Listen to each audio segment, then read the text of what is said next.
You stupid bitch. Yeah, you're a stupid bitch. You stupid bitch. Welcome to this week's episode of Stupid Bitches Say What, What? the Aussie podcast about everything and nothing, but always with wine, and your hosts, Sean Hipkins and Skye Lee Collett. This week, it's back in time, and we are heading to the 60s and 70s, where we look at some pretty darn big political assassinations that rocked the world. Listen in while Skye covers the conspiracies, sort of, surrounding the assassination of one of America's most favorite presidents, John Fitzgerald Kennedy, who was assassinated in 1963, as he was on the cusp of running for election in his second term. Who was involved? Was the slaying politically motivated, or was there literally no motive at all? Well, I cover Harvey Milk, the first openly gay man elected to public office in California, the San Francisco legend who really put the Castro on the map, please. I don't know if that's actually true, but he defo made his mark there. Sadly, Milk was assassinated just before serving his first year in office. But why? And by whom? Don't worry, I'll cover it all, as well as his life, the many achievements, and the inspiration of the legacy that was Harvey Milk. What you drinking, stupid bitch? Well, this evening, I'm going for a white alcohol. What do you call it? Is that the right? What do you say when you're they drinking? do call it a white spirit. White spirit, please. White spirit. I'm drinking a Smirnoff seltzer, passion fruit. Nice. I believe I've drunk the seltzers before on the pod, but I think we they have were the featured 'em. raspberry rose last Yes. time. Oh, perhaps a lime even, maybe. And I think you can't did one that was recall. really shit that you hated. It was like a Done a stone few. fruit.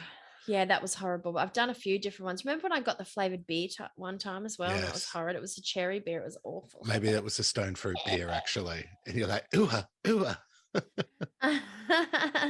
But it's lovely. I have drunk it many, many times before. And It's it's calorie delicious. conscious too, isn't it? The old seltzer. It's very fresh, very refreshing. Hmm. And what are you drinking, Sean Bino Hipkins? Well, darling Hat, I am drinking. It's a Malbec 2021, but it's called. It has to be naked. Malbicho. Malbicho. Which I thought was a very masculine sounding bitch. So I thought it was perfect for this. That's podcast. on a naked. I know the. It's a good pair days, actually. It's got it on the back. But yeah, it's a Malbec Mendoza Argentinian. Oh, it's Argentinian. See, I don't know if they say see, but see. And it's delicious. It's very nice. Peppery, if you will. I can get hints of pepper. And that's about it. It's a great Argentinian Malbec whose aroma of red fruit and very rounded on the palate. 50% of the wine is aged in French oak barrels for thrice months. Ideal wine to enjoy anytime. For thrice months, please. Thrice, not once, not twice. That's what you want. Thrice. You want it thrice, baby. You want it thrice. Indeed. So, is it my turn? Oh, no. So how's your week been? How's my week been? Well, I'm just about to go on Hollies, so Yay. It's pretty good. I had a day off today, so that was fabulous. But I'm still working on Monday. That's okay. It's a sort of 2-day, 1 day, then a break. That's it. But it was my wedding anniversary, as you very well will know, on Sunday. Congratulations, 1 year. What's the 1 year with the old ball and chain? And what's the 1 year anniversary present? I believe it's paper. It is paper. Yeah. You're right. I didn't get my husband a gift because I forgot. And it was paper. You couldn't even fucking make him an origami fucking swan. I'm very busy. But he got me this wonderful little necklace that has a love heart on, and it's very, very beautiful. He definitely has a way with jewelry. He's been surprising me for the last 4 years. Every time he gets me something, it's always something that I like, and I'm very hard to please. especially jury-wise. But we had a lovely night on Saturday. We went out and stayed at South Bank in a cheap hotel. I guess you get what you pay for when you pay $200 a night because the beds were hard as rock. Oh, no. Location was perfect though, which is what we were after because we had a little river cruise booked as well. Nice. To go around, and we were trying to figure out the entire time we're on the boat where your house was. I kept saying, I think we're passing it. I think we're passing it. And then Tyler would look it up at the maps. He's like, no, we went past it like 20 minutes ago. Skye. We're at Hamilton. So I was very, very confused about my surrounding. But the highlight of our evening was we were trying to figure out, like, when you go to South Bank for dinner, it's kind of overwhelming the choices that you have. So you end up and you don't want to fuck it up. Yes, you don't. And you want to try somewhere different that you haven't before. And you don't want to go with the type of food that you always eat. And you're just like walking around because there's so much to choose from. But you just get so overwhelmed. And a friend of ours, Dave, he lives in one of the high-rise apartment buildings at South Bank now. So I said to Tyler, quick, send Dave a message and tell him and ask him what restaurants he's been to, what's the best one. So he came back to us and said, the Spaghetti House. Have you been to the Spaghetti House? No, I have not. It's the one it's on the corner of Little Grey or Little Crib, whatever you say, Little Stanley. Yeah. So we went there and he said, whatever you do, he said, you've got to get the spaghetti bolognese, but be warned, it will ruin you for all spaghetti bolognese in future because it's that amazing. So of course I was like, done. We're getting spaghetti bolognese and then we're going to get a creamy one. Yeah. So we got like a creamy mushroom one, which was lovely. It wasn't as amazing as the spaghetti bolognese. So the spaghetti bolognese was next level. And we also got these arancini balls, and I love an arancini ball. Too. But they were zucchini, and I've never had a zucchini arancini before, and I love zucchini. They're like insane. How that rolls off the tongue too, with zucchini arancini. Zucchini arancini, yeah, it does, doesn't it?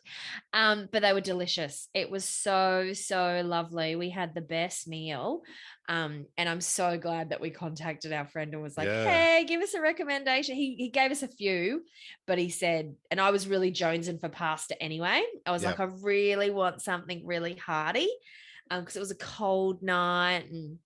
Yeah, so if you're looking for somewhere, if you're feeling like pasta, and it's not far from you guys, right? Yeah. It's just up the road. Check out the Spaghetti House. It's delicious. I will definitely keep that recommendation and it was packed. in mind. It That's was always a good sign. Super packed, like to the point they were turning people away. Do you know, there was a restaurant, so when we were looking after Little Heideken's a few weeks ago when we did a jaunt to South Bank, there was a restaurant there that I was going to book, but I didn't because I didn't know what time we were going to get there, and I thought we could walk in, and it's actually like a Broadway diner. At South Bank? Yeah. Yeah, Tyler and I went there last time we were at South Bank. With the people singing? Oh, no, is that Karen's? No. It's like they sing show tunes and shit like that. People stand up on the tables.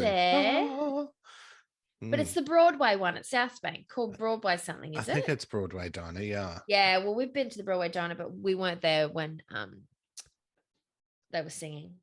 So how's your week been, stupid bitch? Look, the week's been pretty good, please. Vinny had to do some filming for the end of a new flick that he's a part of, one that Tyler and I also make a semi-guest appearance in as creeps and a newsagent. But I'll let you know, dear listeners, that 5 minutes of creepiness does take 4 hours to shoot. That it does. I was standing there in the rain waiting for them to shoot those scenes too, so I can vouch for that. He wrapped up the shoot along with one of our dearest longtime listeners, Sammy Joe. Hi, Sam. And we actually have a possible premiere date for the new West Gum production, but I'll hold off on any further details, including the name of the flick, until it's all locked in and we can release that info. But some fun TV. I know. Some fun TV I've been watching. I can't remember if I've mentioned this in a previous episode or just through our stupid bitch banter that ensues during, before, and after our recording. But Black Mirror season 6 is coming soon. Yes, I'm trying to convince Tyler to do that journey. Oh, well, we just, it should actually have just dropped by the time this episode airs, and I can't freaking wait. But it's been 4 years since season 5 was out. Oh, wow. Yeah, so people have been gagging for it. And I've been making Vinny. I've made him watch. So we did The Last King of the Cross, which was Vinny's choice, 10 episodes, hour long. So now it's my turn to choose a series. and I've been making him watch it. And it's not too hard to get through, as most seasons only have 3 episodes, except for season 3 and 4, they have 6 eps. And there's a couple of special. Also, it's that short. Yeah, so because they're all different stories. Yes, I knew that. Yeah. Some are 50 minutes, some are an hour and 15 minutes. Right. But season 2 and 3 have 6 episodes, and there's a couple of specials that they throw in. So, in the UK, like they might have Downton Abbey that runs through the middle of the year, but then at Christmas time, they'll release a special Christmas Downton Abbey episode. Yeah. Yeah. They do that with Black Mirror, but only once. It's called White Christmas, and John Hamm's in it. Because it has heaps of stars too, doesn't it? It has big names in it that obviously rotate throughout the series. And there's also a movie called Bandersnatch, which is an interactive movie. Apparently, you should watch it on Netflix. It says, where do you want to go now? What do you think the person should do? And you say, oh, have you not watched it? I haven't seen Bandersnatch. I've seen it. Yeah, we saw it. When did we see it? And who did we watch it with? It was really insane and full on. I've heard it's good. It won an award. It was really good. It was very trippy. I think maybe we were drinking when we watched it, and that's why we did it. So I think maybe I might have been a bit pissy, so I can't fully remember the experience, but I remember it being quite trippy. And you select what you want it to do. Yeah? But some you end up in the same situation. No matter what you select, it's exactly like Choose Your Own Adventure. Yeah, I used to love that. Where you still end up, do you know what I mean? So you can. Although some of those Choose Your Own Adventures, you'd end up dying and you'd have to go back to page whatever. Yeah, but then there was other ones where it didn't matter what you choose, you ended up in the same spot anyway. Do you know what I mean? Yeah. Like you get to one ending, and then this time you'd read it again, you'd try a different way, and then you'd end up at that end anyway. So it was a bit like that. Like there was heaps of different, so we kept having to go back and do it again just to try to get a different outcome. Yeah. And then it got a little bit monotonous, I think, because we kept having to go through some of the same stuff to get to the same ending, because we were all like, what else could possibly happen? I need to know it all. Yeah. But yeah, it's a must to watch. I fucking love it. But they do involve your attention. Like the episodes are real thinkers, like life lessons and smacks of reality that we could face. And what we do that was and this where we're Bandersnatch. I'm just trying to think who we watched it with now. Someone made us watch it, I remember. I can't remember who it was, but it was really full on. Yeah, no, I want to watch it, but I've got to get Vinny through the series first. So he's enjoyed a couple of episodes, but he sees them as a fantasy story, and so he doesn't really love it yet.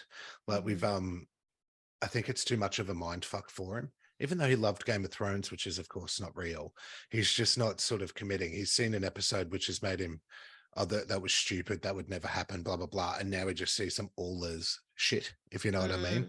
But they're fucking phenomenal. I very much recommend it. And if you haven't watched it, get onto it. People, if you like a what the fuck moment that blows your mind, bit of TV, get to its stat, please. And it's not horror, is it? There's not any horror related to it. Oh, there is one episode that's a bit horror. A bit messed up, yeah. But yeah, most of them are not. Like some of them are just like, oh my God, the realness of the fact that this could actually be what our future is in 10 years is pretty, not disturbing, just like scary in that sense. But they make a twist on, like, while it's all great what we're doing, they show you the dark side of what could actually happen if that is Maz is really into it. Like she's always trying to convince me to watch it, but I don't think it was with her that I watched that Bandersnatch. I think it was someone else. I can't remember who it was. Give it a crack.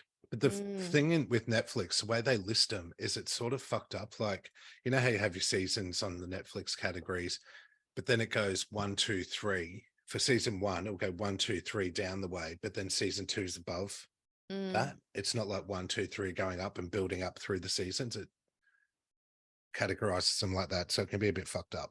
Yeah, right. But totes recommend. Sammy, I know you always look for a good recommendation. If you haven't done Black Mirror, get onto it, please. Get onto it. All right. So speaking of getting onto it, should we get onto it? Yes, indeed. Shall we? Let's. So who's going first? Who is going first this week? What did we do last week? We did the back and forth with the 27 Club. I think I went first, so you can go first if you like. Okie doke. So I'm going to cover the JFK assassination. He was rich, handsome, witty, and married to a beautiful woman. And he looked great on TV. His opponent was middle class, jowly, whiny, and married to a less beautiful woman. And television did him no favors. Even so, as history would tell it, Massachusetts Senator John F. Kennedy. I was wondering if you would start giggling when I said Massachusetts. Even so, as history would tell it, Massachusetts Senator John F. Kennedy won the presidency in 1960 over Vice President Richard Nixon by a very narrow margin.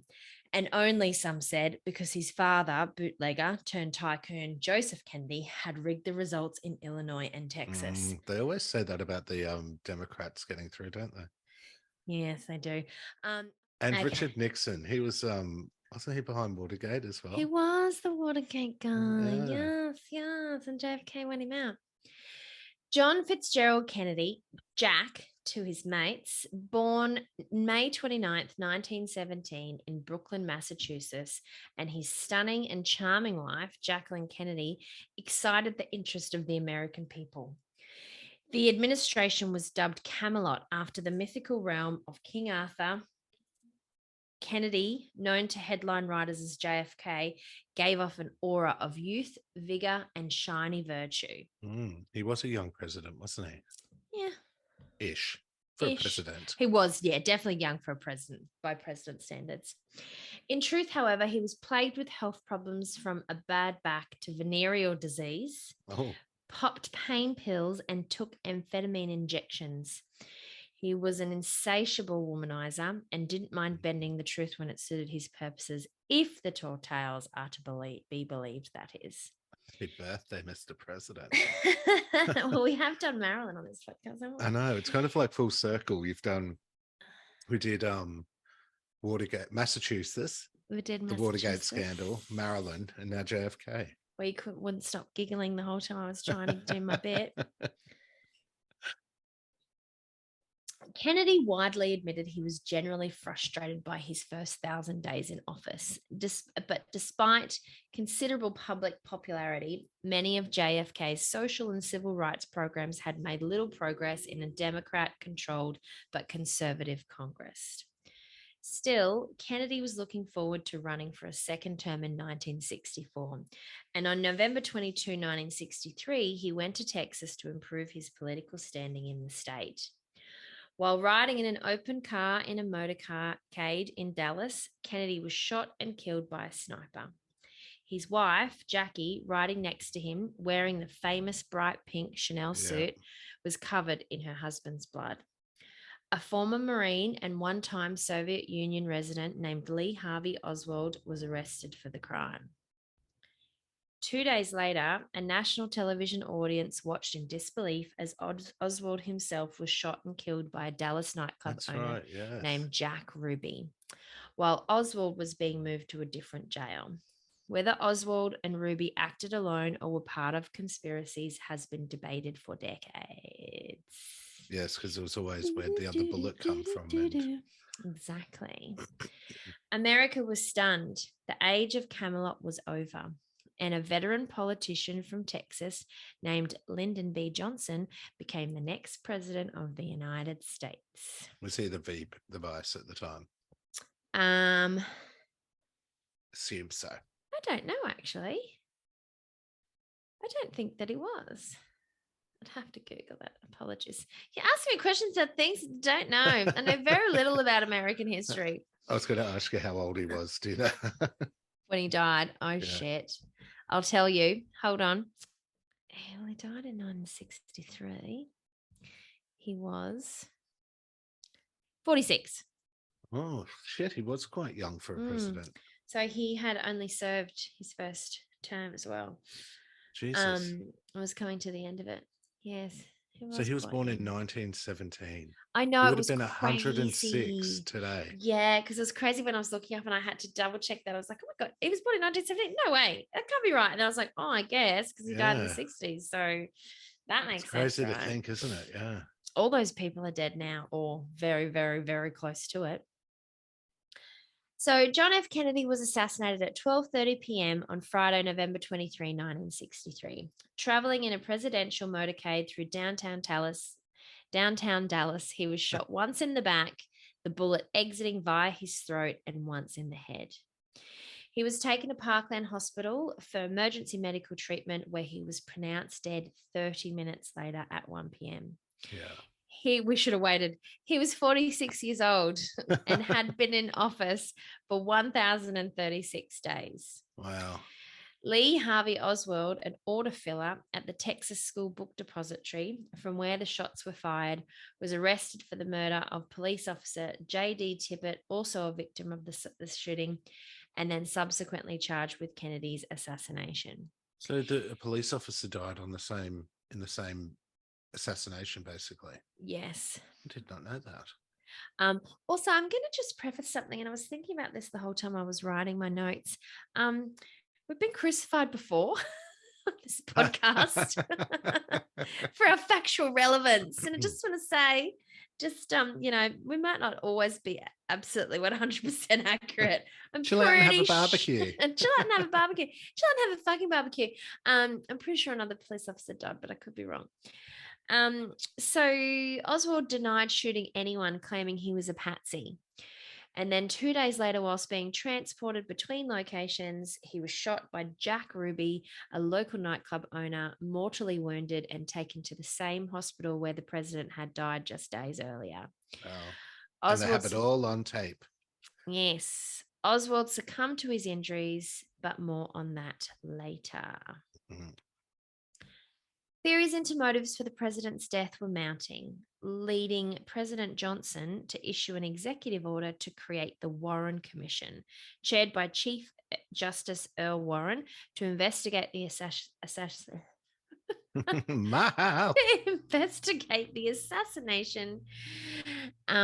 which concluded that Oswald acted alone in killing Kennedy and that Oswald was not part of any conspiracy. The results of this investigation are disputed by many. The assassination proved to be a pivotal moment in US history because of its impact on the nation and the ensuing political repercussions.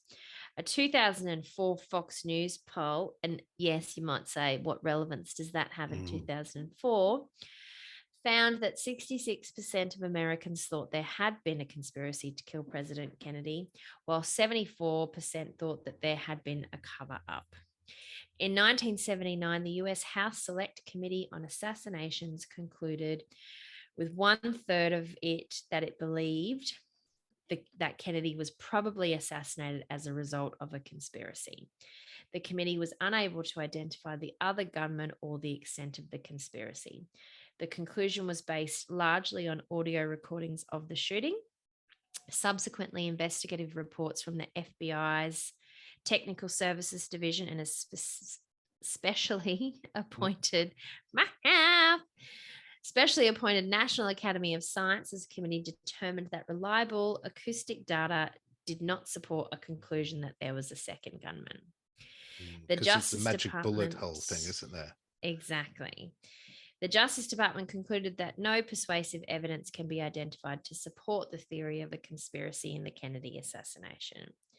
So whilst they believed that it occurred, there was no evidence or no motive as well to determine, what that conspiracy could have been. Kennedy's body was brought back to Washington after his assassination. Early on November 23, 6 military pallbearers carried the flag-draped coffin into the East Room of the White House, where he lay for 24 hours. Then the coffin was carried on a horse-drawn carriage to the Capitol to lie in state. Throughout the day and night, hundreds of thousands lined up to view the guarded casket, with 250,000 passing through the Capitol during the 18 hours of lying in state. Kennedy's funeral service was held on November 25th at St. Matthew's Cathedral. About 1,200 guests, including representatives from over 90 countries, attended. After the service, he was buried at Arlington National Cemetery in Virginia. I just had a thought. Do you remember when they cover in the episode of The Crown where Jackie Onassis and is it JFK go and meet the Queen? Yes, I love those episodes. Stirs the Queen up. But they talk about their drug use as well in the Crown. Do you Do you remember that? Oh, no. Because they allude to him, being high all the time and Right. hopped up. And I can't remember all the specifics of it, but they do allude to the drug use. And also remember when she offends the queen and she says all those horrible things about her, Yes. and then she comes to apologize. Yeah. And she basically indicates that it was because she was high and drunk and trying to fit in and stuff like that. Yeah. That's why she said it. But yeah, no, I love those episodes. It was really cool because she thought they were really good friends, and then she totally dogged her. Yeah. But then she sends her something, doesn't she? When I can't he remember. gets shot, she sends her something, Yes. and sends her a note as well, I think. Yeah. So Kennedy's younger brother, Ted Kennedy, wrote that he had been fully briefed by Chief Justice Earl Warren, the dude who ran the committee, the Warren Committee, during the initial investigation, and that he was satisfied that the Warren Commission got it right. He also stated that their middle brother, Robert F. Kennedy, was a strong advocate for the accuracy of the report, and that it was his belief upon all their discussions that he too accepted the commission's findings. Kennedy's nephew, Robert F. Kennedy Jr., believed that his uncle was killed in a conspiracy, and he endorsed the book JFK and the Unspeakable. He also said that his father publicly supported the Warren Commission, but privately called it a shoddy piece of craftsmanship. How many of them vodkas have you had, girl? And was fairly convinced that others were involved in his brother's death besides Oswald. So, moving on, Lee Harvey Oswald was shot dead by Jack Ruby on November 24th before he could be prosecuted. Ruby was arrested and convicted for the murder of Oswald. He successfully appealed his conviction and death sentence, but became ill and died of cancer on January 3rd, 1967, while the date for his new trial was being set.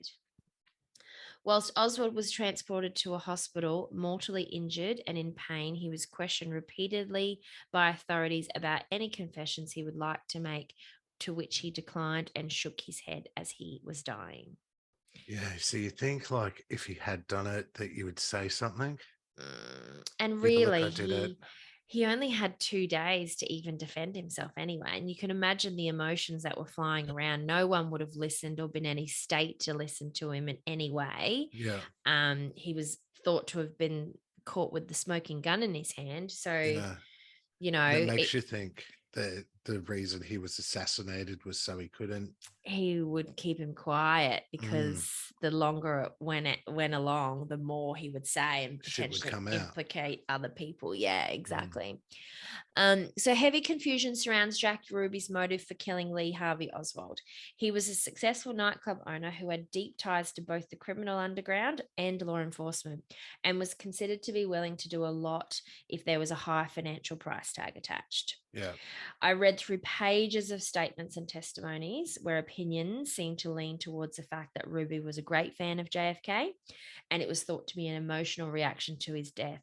However, various statements from Ruby himself lent to theories that he was paid a significant amount of money to provide a level of comfort to the Kennedy family for Jack's death, and also to reduce the likelihood of Jackie or any other family members having to testify.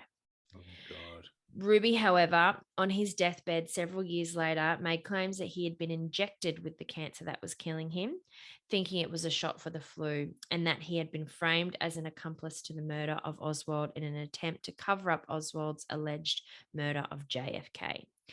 Evidence also strongly indicates that it would have been impossible for Ruby to act alone in killing Oswald due to his location, as law enforcement were transporting him. There was far too much security and restricted access for Ruby to appear the way that he did. But he also had ties to law enforcement and the mob, etc. Yeah. Conspiracy theorists consider 4 or 5 groups alone or in combination to be the primary suspects in the assassination of Kennedy. And the CIA. You couldn't think that, well, you wouldn't think that someone who had such ties to the mob and all that shit in the underworld would be that passionate about a president dying that they'd want to kill. It's all very, very fishy, but we'll never know. Everyone's dead now, pretty much. And you're never going to know at that level. No. government shit anyway. Yeah. That stuff's not going to come out. Exactly. They covered it. They well and truly covered it up.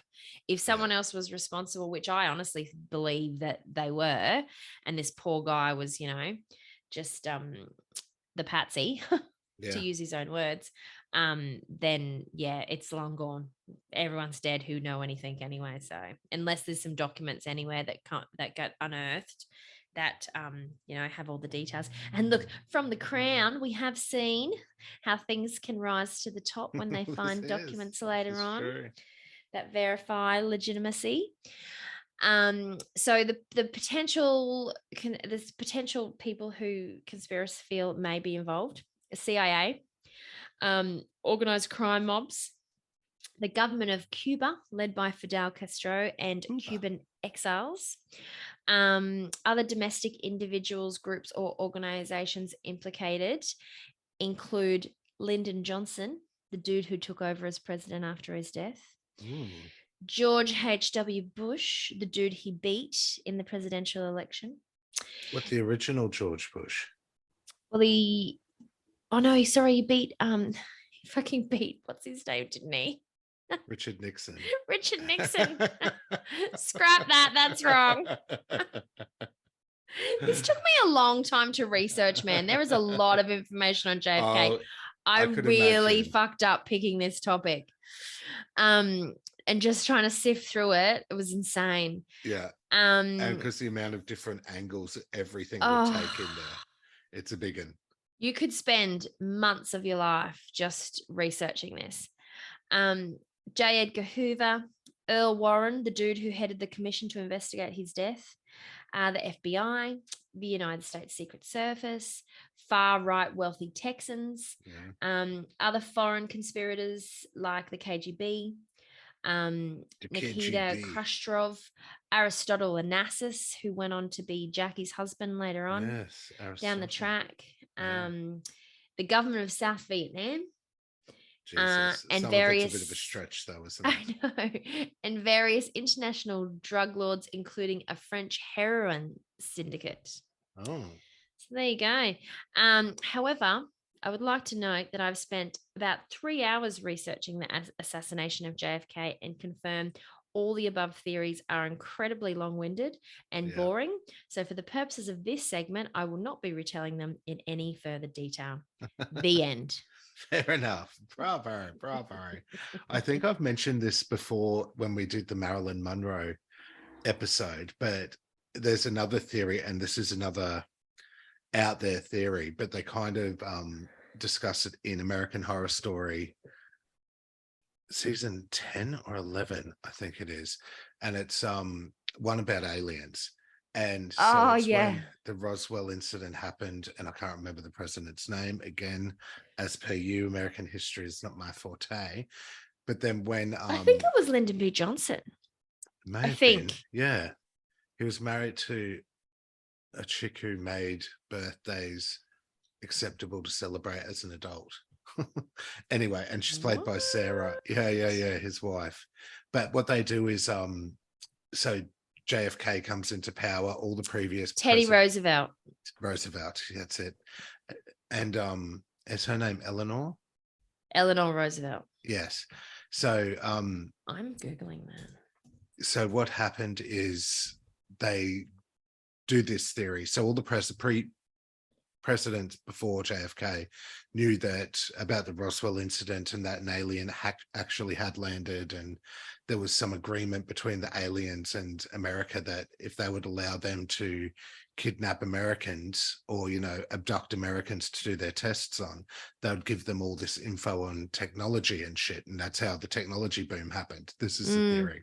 And when it came to JFK, he was going to reveal that there was contact with aliens, and that's why they had to stop him. And because he was seeing Marilyn, he'd shared with Marilyn about the thing of the aliens, and that's why she got killed as well. So it's this whole big conspiracy. It's interesting, and obviously it's plausible but highly unlikely. But it's very interesting. I'm pretty sure X-Files touches on that a bit too. Yeah, about and how the moon government landing was fake and all that shit. Yeah. It's very intriguing, isn't it? Yes, yes, yes. Well, that was my little tidbit on JFK, but yes, I certainly bit off more than I could chew. It's a big one. I need to be very, very careful in future about the topics that I pick when I'm going back in time. JFK could be one that we both covered in one episode, really. Yes, totally. And look, I started researching this. So what time did we start? 6 o'clock. Yeah. I sat down in front of the computer at 2. That's where your 3 hours went on that, and then an hour for WhatsApps. Yeah, pretty much. I think I spent like 40 minutes on WhatsApps, and then the rest of the time was on JFK, and I don't feel any smarter because of it. Because if anything, I just feel really drained and emotionally unstable. Yeah. All right. So over to you, stupid bitch. Well, I'm covering Harvey Milk, the first openly gay man to be elected to public office in California in 1977. Good year, please. For the gays, anyway. It's the year I was born. You're welcome. Yeah, yes, right. I was so far from being, a blip at all. Yeah. Yes. So he was elected after San Francisco reorganized its election procedures to choose representatives. So after serving nearly 11 months, on the 27th of November, 1978, Milk was assassinated in City Hall by Dan White, a former disgruntled city supervisor. He also assassinated the mayor, George Moscone, that same day. Moscone was known as the People's Mayor, who opened up City Hall and its commissions to reflect the diversity of San Francisco. Appointing African Americans, Asian Americans, and gay people. But this episode is not about him, may he rest in peace, or Dan White. It's about our gay hero, Harvey Milk. Let me just get the cat down off my lap. So let's start from the start. In the quiet town of Woodmere, New York, Harvey Bernard Milk, I'm Bernard Allen, was born on May 22nd, 1930. From an early age, Harvey grappled with his own identity, sensing that he was different from his peers. He grew up in a conservative environment in the suburbs of New York City, where he felt constrained and unable to openly express his sexuality and struggled to reconcile his inner truth with societal expectations. His parents of Lithuania plus. His parents. Stay a Yeah. So finally my heart is beating. His parents have sorry. I'm so glad how well she did in the end. It got stuck in my head, that one. His parents of Lithuanian Jewish descent. Now, they weren't full Jew, they were just Jewish. And the grandson of Morris Milk, a department store owner. Don't you just love that name, though? Morris Milk Department Stores. Cool name. Morris speaking. After graduating from college, like many young men of his time, Milk felt a sense of duty and patriotism towards his country. The early 1950s were marked by the Korean War, and joining the military was seen as a way to serve one's country. Plus, his father, William Milk, aka Will Milk, Bill Milk, Willie Milk, etc., had served in the Navy. Bill Milk. Bill Milk had served in the Navy during World War II, and his grandfather was also a naval officer. So there would have been that influence there, I'm sure, please. Joining the Navy also offered him an opportunity to escape his hometown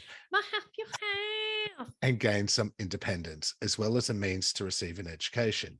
He took advantage of the GI Bill, a program that provides educational benefits to veterans to study mathematics at the Naval Station in San Diego. During this time, homosexuality was considered a psychiatric disorder and was grounds for dishonorable discharge from the military. Milk, who later became one of the first openly gay elected officials, faced personal struggles and discrimination while serving in the Navy due to his sexual orientation. His experiences in the military would later shape his activism and advocacy for LGBTQIA+ rights, although back then it just would have been LGBT rights, I guess. Would it even have been that yet? Probably not. After serving in the United States Navy, Harvey embarked on a journey of self-discovery. He entered the civilian world, working in New York as a public school teacher on Long Island, as a stock analyst in New York City, and as a production associate for Broadway musicals, including Jesus Christ, Superstar. Who in In the the hell hell do you think you are? Try not to get worried. Try Try not not to to turn turn on on to problems Oh, we're that going to go into upset a deep, dark you. hole if we start singing that. Eh, Don't you know no, everything's everything's all right. Yes. And hair. During the 1960s and early 70s, he became more actively involved in politics and advocacy, and he demonstrated against the Vietnam War. Mm. It was also during this time that he began to embrace his identity as a gay man. So by 1972, Harvey Milk found himself drawn to the vibrant and accepting atmosphere of San Francisco. Mm. He settled in the Castro district and opened a camera store on Castro Street. Have you ever been interested in going to San Fran? Oh, it's definitely one of the places that I want to go. Far more than like LA or Vegas or anything. San Fran's on my list. Yeah, we went in 2017 and stayed down at Fisherman's Wharf, please. We Mm. drove there from Los Angeles via Morro Bay. The city is freaking huge, but it's an amazing vibe. We stayed at the wharf, which is near the Golden Gate Bridge, and where you can see Alcatraz and all that shit, and got a cab Love to to the go to Castro. Alcatraz. Fantastic. Such a great experience. And we caught a cab up to the Castro, which is kind of in the middle of San Francisco, and it still took nearly 30 minutes just to get there. So it's huge. Such a cool area.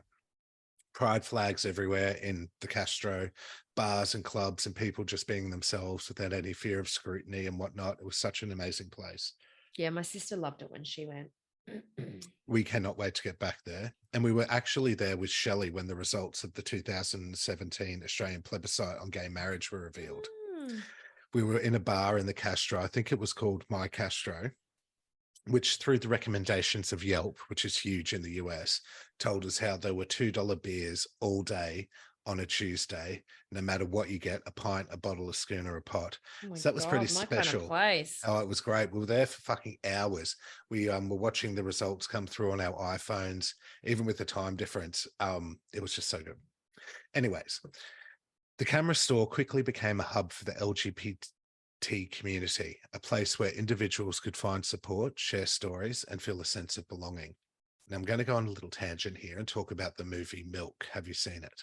No, I know the movie though. It came out in 2008. Sean Penn plays Harvey. James Franco plays his partner. I thought it was your mate who played Harvey. What's his name? The one Jake that you always Gyllenhaal. say that you were at my hands. Oh, fucking hell. What's his name? Harvey Keitel? No, is it Harvey No, Keitel? no, fucking Harvey he Keitel. plays fucking what is his name? Jesus, he's in the West Wing. We were trying to come up with it last night because I was saying that to Tyler. I was saying there's a movie on him, and because I said it was Harvey Milk, and Tyler's like, who the fuck is Harvey Milk? He's and in Seven. There's a film on him, and that's one that Pina always says that he was at my backside, and Tyler was like, I mean, my hands on both.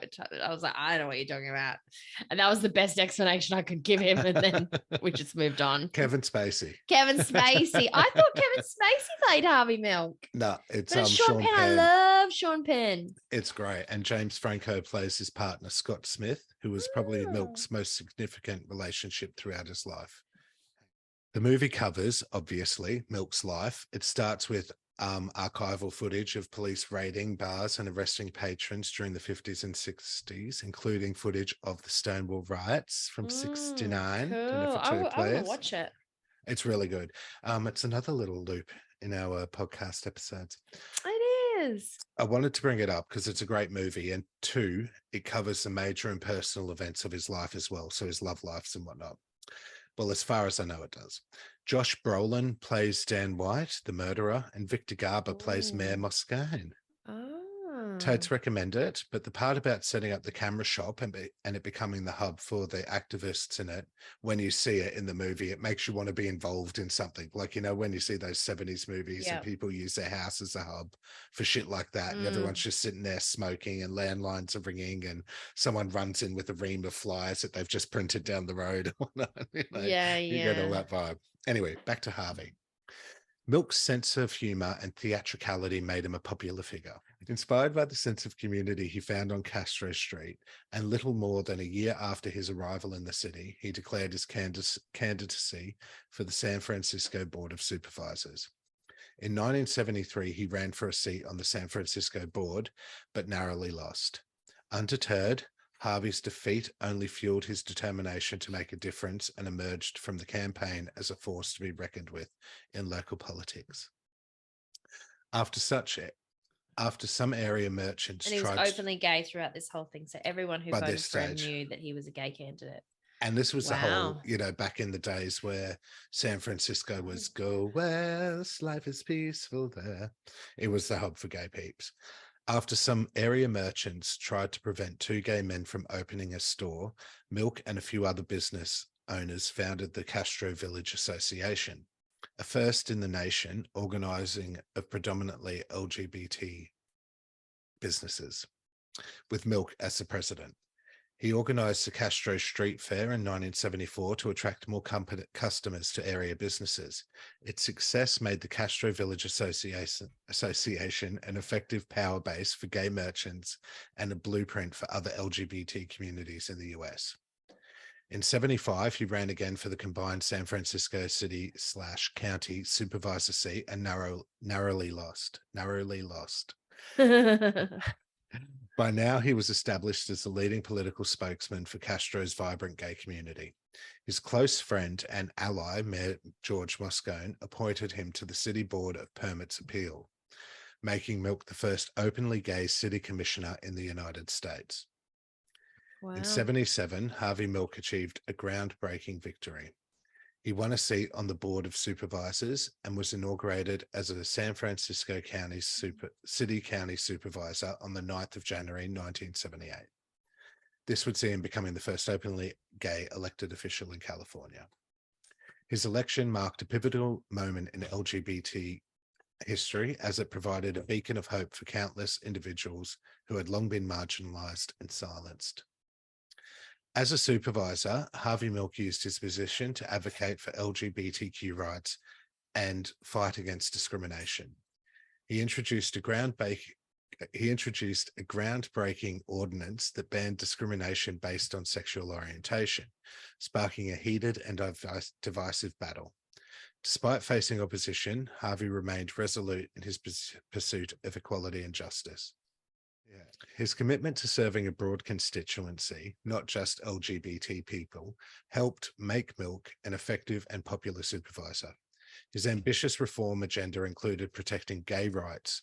He sponsored an important anti-discrimination bill, as well as establishing daycare centers for working mothers, conversion of military facilities in the city to low-cost housing, reform of the tax code to attract industry to deserted warehouses and factories, and other issues. He was a powerful advocate for strong, safe neighborhoods and pressured the mayor's administration to improve services for the Castro, such as library services and community policing. In addition, he spoke out on state and national issues of interest to LGBT people, women, racial and ethnic minorities, and other marginalized communities. Wow. One of these was Proposition 6, a Proposition 6 California ballot initiative. If passed, it would have mandated the sacking of gay teachers in state public schools. It's sad that this is still raising its head as an issue today, right? Remember City Point, that City Point school in Brisbane, and of course the Don't Say Gay bill in Florida that's going around. Yeah. State Senator John Briggs was behind that initiative, seeking to marshal anti-gay sentiment and an agenda of hate and diminishment for political gain. With strong, effective opposition from Milk and others, it was defeated at a time when other political attacks on gay people were being successfully waged around the US. Gay pride marches in San Fran and LA were overwhelmed overwhelmed with support as Milk and others campaigned against the Briggs Initiative. In one of his speeches, Milk spoke of the American ideal of equality, proclaiming, "Gay people, we will not win our rights by staying quietly in our closets. We are coming out to fight the lies, the myths, the distortions. We're coming out to tell the truth about gays. For I'm tired of the conspiracy of silence, so I'm going to talk about it, and I want you to talk about it. You must come out." Wow. So a little on Dan White. In 1977, White was elected as a Democrat to the San Francisco Board of Supervisors from District 8, which included several neighborhoods near the southeastern limits of San Fran. White had strong support from the police and firefighter unions. His district was described by the New York Times as a largely white middle-class section that is hostile to the growing homosexual community of San Fran. The New York Times stated that as a supervisor, White saw himself as the board's defender of the home, the family, and religious life against homosexuals, pot smokers, and cynics. Interesting to know, though, that despite their personal differences, White and Harvey Milk had several areas of political agreement and initially worked well together. Milk was one of 3 people from City Hall invited to the baptism of White's newborn child shortly after the election. Wow. White also persuaded Dianne Feinstein, then president of the Board of Supervisors, to appoint Milk chairman of the Streets and Transportation Committee. White held a mixed record on gay rights, though, so he opposed the Briggs Initiative, which sought to ban gays and lesbians from working in the schools, but voted against an ordinance prohibiting discrimination against gays in housing and employment. So he's like a Gemini, I guess. Like, one day I'll do this, next I'll do that. After a disagreement over a proposed drug rehabilitation center in the Mission. A Gemini. Which Gemini hurt you? I just am assassins. After a disagreement over a proposed drug rehabilitation center in the Mission District, White frequently clashed with Milk. On 10 November 1978, White resigned his seat as supervisor. The reasons he cited were dissatisfaction with what he saw as the corrupt practices of San Francisco politics, as well as the difficulty of earning a living without a police officer's or firefighter salary, jobs he could not retain legally while serving as a supervisor. So he must have been a copper or a firefighter pre becoming a supervisor, and the wage must be shit when you're a supervisor in politics back then. Yeah. He did, however, after he quit, opened a baked potato stand at Pier 39.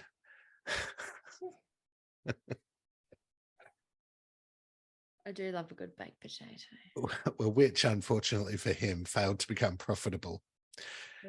And then after that, he requested... It's not hard to make a tasty baked potato. I know, but like, how many potatoes do you have to sell to get a decent wage around here? I mean, Jesus. He requested to reverse his resignation 4 days after he resigned. After his supporters... And they wouldn't take him back. Well, after his supporters lobbied him to seek reappointment from George Moscone, the mayor. Moscone initially agreed to White's request, but later refused the appointment at the urging of Milk and others. On the 27th of November, 1978, White visited San Francisco City Hall with the later declared intention of killing not only Moscone and Milk, but also 2 other San Francisco politicians, whom he also blamed for lobbying Moscone not to reappoint him. That escalated pretty fucking quickly. Yeah. He climbed in through the first floor window of the side of the City Hall carrying his gun. I thought you were going to say someone did it for him, like. No, he climbed through the first floor. He did himself. Fuck, that's psycho. Carrying his gun and 10 rounds of ammunition while avoiding the recently installed metal detectors at the entrance of the building. Metal detectors. I detect some metal. Metal detector. He walks to the mayor's office and pleaded to be reinstated as supervisor, but Moscone refused. White then killed Moscone by shooting him in the shoulder and chest and twice in the head. Oh, so the mayor got killed too. I thought it was just Harvey. You obviously did not listen to my introduction. You know how easily distracted I become. Shiny things.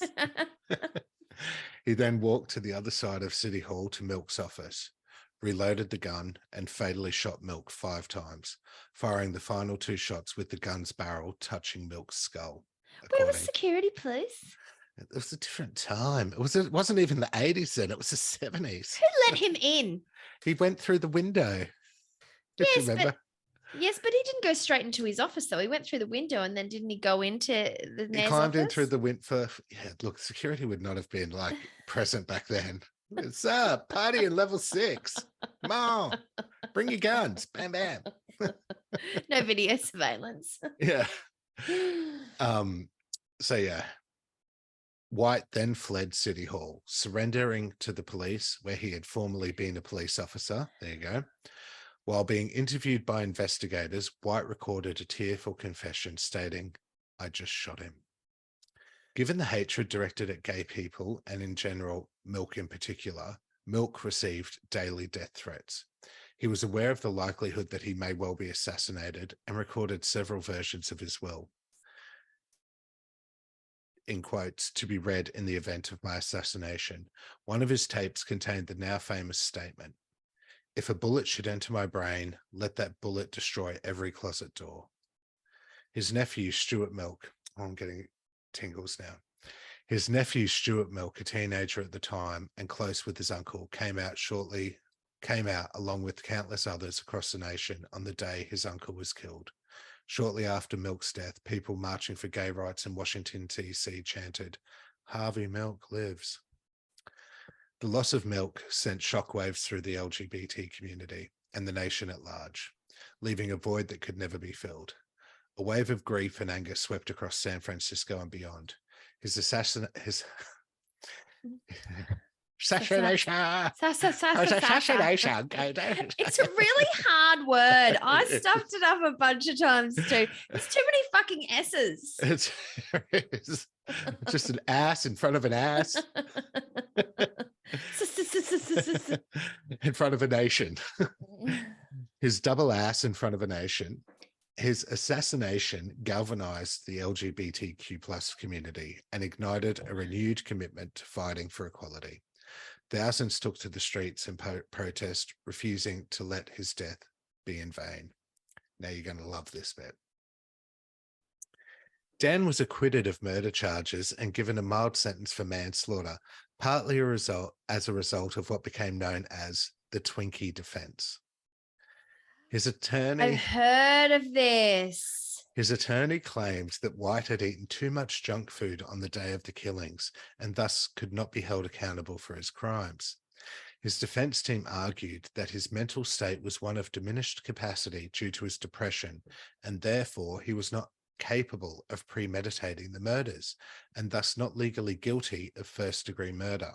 No. Evidence of his depression was provided as White's change in behavioral symptoms, such as going from highly health conscious choices to consuming sugary foods and drinks. Apparently, it was also common to go through the windows of City Hall to save time, and several officials carried guns for protection. So yeah, he didn't go there as a former employee just to beg for his job back. That's just what they do. He was sentenced to less than 8 years in prison on the 21st of May, 1979, the day before what would have been Milk's 49th birthday, igniting what became to be known as the White Night Riots. Enraged citizens stormed City Hall and rows of police cars were set on fire. The city suffered property damage and police officers retaliated by raiding the Castro, vandalizing gay businesses and beating people on the streets. What a time to be alive, hey? Oh my God. Harvey Milk's legacy continued to flourish long after his passing. His unwavering dedication to justice and equality inspired a new generation of activists. In 2009, he was posthumously awarded the Presidential Medal of Freedom by President Barack Obama, cementing his place in history as a true champion of civil rights. And I'm getting goosebumps again. Today, Harvey Milk is remembered as a Today, Harvey Milk is remembered as a trailblazer, an icon of hope, and a symbol of love and acceptance. His life and death serve as a constant reminder of the ongoing struggle for LGBTQ rights. His story is shared in schools, his image adorned murals, and his spirit lives on in the hearts of those who continue to fight for a more inclusive and compassionate world. Me and you, bitch. Harvey Milk's journey was one of self-discovery, resilience, and unwavering love. Through his words and actions, he touched countless lives, inspiring individuals to embrace their true selves and fight for a better future. His life and death reminded us that love is a powerful force capable of transcending barriers and creating lasting change. His legacy lives on, reminding us to strive for a world where everyone can love and be loved, free from discrimination and fear. The end. So what happened to Dan? Well, actually, I'm so glad you asked because I forgot to put this in my notes. So, as we know, he went to jail. 8 years or 9 years? 8 years. I think he was actually a closet case himself that was really fighting with some shit. So on October 21st in 1985, my brother's birthday, Teddy's, less than 2 years after his release from prison, he killed himself. 85? Well, 21st of October. Oh, God. I was going to say, hold up. He's had a rough life.